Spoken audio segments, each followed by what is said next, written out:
আজকে বানাবো muffin. Cream নেই তাই এটাকে আমি কাপকেক আর বললাম না।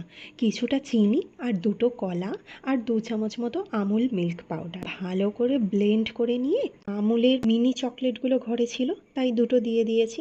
এরপরে যা দেবার সেটা আমি ব্লেন্ড করতে করতেই দেবো। একটু জল আর 3 চামচ ময়দা। আমি না এখানে 5টা কেকের মতো পরিমাণ নিয়ে বলছি। এরপরে 1 চামচ মতো বেকিং সোডা আর সামান্য একটু বাটার।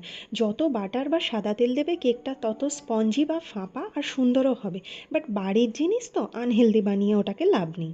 এরপরে ওই ওভেন প্রুফ বাটিগুলোতে ঘি দিয়ে ওভেনটাকে 180 ডিগ্রি টেম্পারেচারে দিয়ে 5 মিনিট মতো প্রিহিট করে নিয়ে টেম্পারেচারেই 10 মিনিট মতো করে নিলেই রেডি। জাস্ট দেখো কি অসাধারণ দেখতে হয়েছে না? And that's it for today.